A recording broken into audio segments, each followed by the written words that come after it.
The 60s created numerous rock legends: Bob Dylan, The Who, The Rolling Stones, and Charles Manson.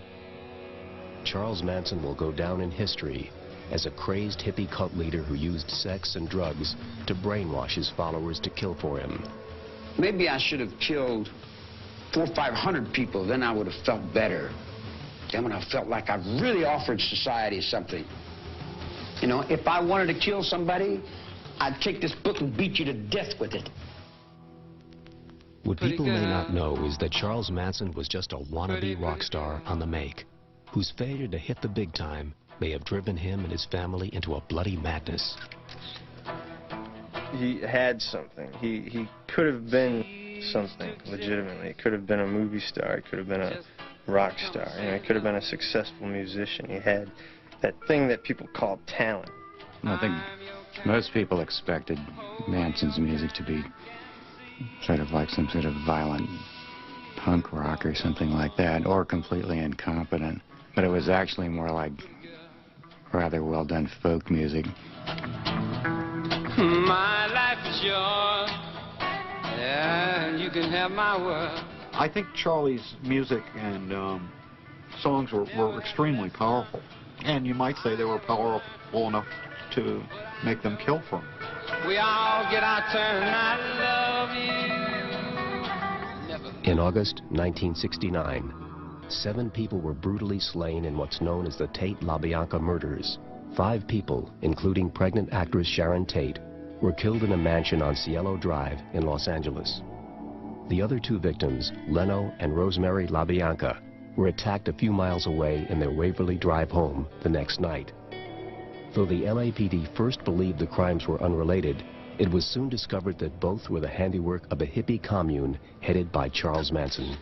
The world watched in shock as Manson and his makeshift family showed no remorse at the trial. It seemed as though the murders were the random acts of a lunatic and his brainwashed followers. But the truth may not be what it seemed. The Manson murders may have been linked to his aspirations of becoming a rock and roll star. There's no question about it. Music was a very big part of his life, and he also was a murderer, of course, but he may not have been a murderer if he had been accepted into the rock music industry. Long before he murdered, Charlie Manson did make music, and he was accepted by many in the rock and roll community, working his way across the West Coast, gaining fans deep within the industry. He first hung out in Haight-Ashbury and then came to L.A. and settled in Topanga Canyon, where a lot of rock and roll musicians were living. Rock archivist Michael Oakes actually moved into Manson's Topanga house shortly after Charlie and the family had moved out. When I first came out from New York, I wanted the antithesis of New York, so I wanted the most rustic existence there was. So I moved to Topanga, which was a very hip community at the time. I mean, Buffalo Springfield lived there, Neil Young lived there. While Manson was making strong connections in the Los Angeles music scene, he was also building up his following with young, impressionable girls. I've read the parole hearings and the testimonies of all the women who were convicted along with Charlie as being part of the murders, and the first thing that they always say about meeting Charlie is that they heard this guy singing and they were attracted to his voice. Manson would play guitar, and he would just basically go down the line of people one by one. He would zero in on one of them, and he would size them up, and he would be playing, he'd be making stuff up as he's playing, and it would all be applicable to whoever he's playing it to, even though they could be a total stranger. He was quick at that, and of course that would more than impress people.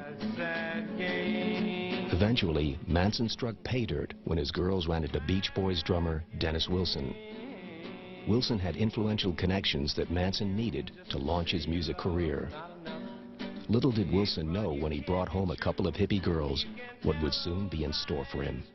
And I guess he had picked up some girls hitchhiking one time and took them to his house, and then a few days later he came home and his whole house was full of like 20 girls and all these guys, and this really intense, really short guy who was playing music in the middle of his living room surrounded by all these girls. He turned out to be Manson.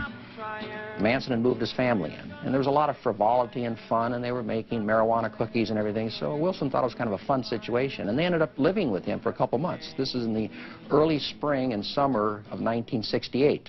And then Dennis was totally fascinated with their music and the whole thing, the sex and the drugs and the music. And he basically became part of the Manson family.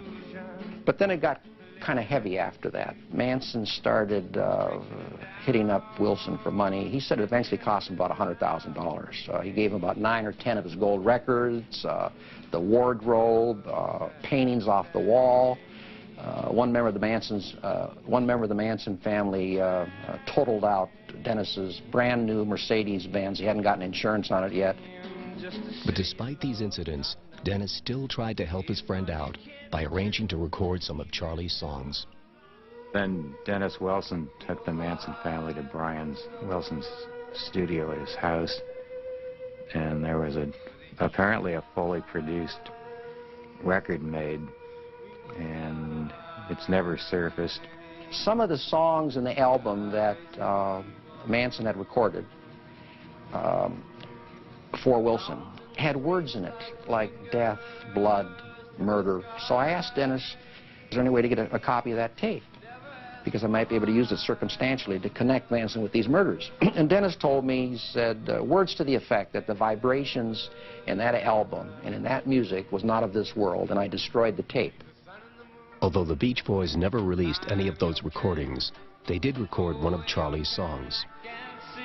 Charlie ended up on the Beach Boys record because he wrote a song called Cease to Exist. Dennis took that to the rest of the Beach Boys and they rewrote it as a song that came out on the 2020 album called Never Learn Not to Love. Charlie wrote the song as a meditation song, but the lyrics were changed by the Beach Boys because apparently they thought it was too controversial to say submission is a gift, give it to your brother. Submission is a gift, go on, give it to your brother. So they had to say submission is a gift, give it to your lover, and cease to resist was in place of cease to exist. They changed a lot of the lyrics around, which really, really upset Charlie. Charlie was, word is your bond. This incident so incited Charlie that he threatened Dennis Wilson. This may have been when Charlie's dream ended and Los Angeles' nightmare began.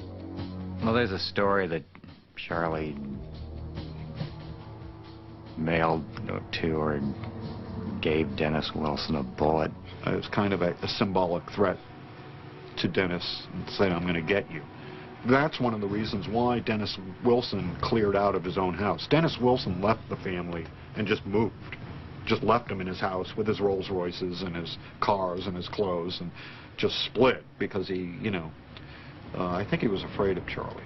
Wilson was terrified at the time that Manson was arrested. And I spoke to Wilson, and I wanted him to testify. There were certain things I thought he might be able to say, but he refused to testify, just terrified. But Dennis Wilson wasn't the only person associated with the Beach Boys who may have had a right to be frightened. The other person, the band's producer, Terry Melcher. Terry Melcher was the son of Doris Day and a very well-known record producer. And he had done the Byrds and a lot of surf music, and he somehow heard about the Manson families playing music at the Spahn Ranch, and he went out to hear them and apparently gave them some money and told them they were incredible and that he wanted to do something. Terry Melcher had offered, in collaboration with the Beach Boys, had offered Charlie a 2-record deal as well as a documentary that they were going to make. But Manson later said Melcher reneged on the deal. And this is where the tie into the murders becomes more clear. The Tate house, which was being rented by Sharon Tate and her husband, director Roman Polanski, had recently been occupied by Terry Melcher.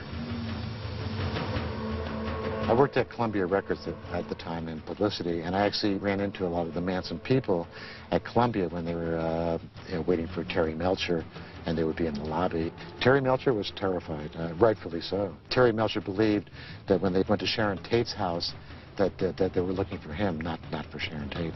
In my opinion, that Tate residence symbolized the establishment of Manson, particularly the establishment's rejection of him. And on the night of the Tate murders, along with other motives, I think he was viciously using his minions to strike back at the establishment. People have said, well, you know, if Wilson and Melcher had recorded Manson and really made a bigger effort, these murders would never have taken place.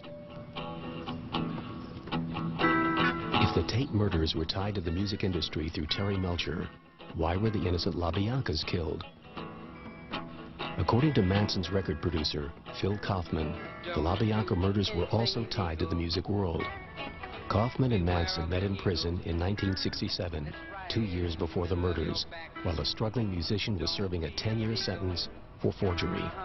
He was coming across the prison yard playing the guitar and singing, and I thought he was pretty good, and I had been periphery on the music business and in film, and we got to talking, and I, talked to him. I said, when you get out, maybe, I'll introduce you to some people. After Kaufman got out in '68, he and Manson worked on some recordings together. Kaufman and his friends frequently partied on Waverly Drive, next door to the LaBiancas. Legend has it that Leno LaBianca complained about the loud music to the wrong man. But Kaufman believes that Charles Manson wasn't looking to get even for a complaint about loud music. Similar to the Terry Melcher connection, Kaufman and Manson had recently argued over a bad music deal. The night of the LaBianca murders, I think they were coming looking for me, because they knew the neighborhood. That's why they chose the LaBiancas, because they were the next door neighbors to the house that we lived on, Waverly. And I think they came looking for me or people in that house. There's nobody home. So unfortunately, the LaBiancas were, and the rest is history. After more than 30 years in prison, Manson's dream of becoming a musician still persists. From his prison cell, he still manages to record his music. Well, as to the Manson recording in prison, could be about 20 hours on audio tape of just Manson with a guitar in his cell. Music really worked for him. To this day, he still does his music. That's his way of getting it across. And Manson's influence on music is felt far beyond the walls of his cell. Hard rockers Guns N' Roses recorded their own version of Manson's Look at Your Game Girl. And in a disturbing twist, shock rockers 9 Inch Nails and Marilyn Manson, who named himself after the killer, have recorded songs at the scene of the Tate crime. Charles Manson will go down in history as one of the world's most deranged killers. But the music world will never know what could have been. Do I think Charlie would have made it as a rock star? Yeah, I do. I think he was talented enough, and I think his voice was good enough. Look at your game, girl.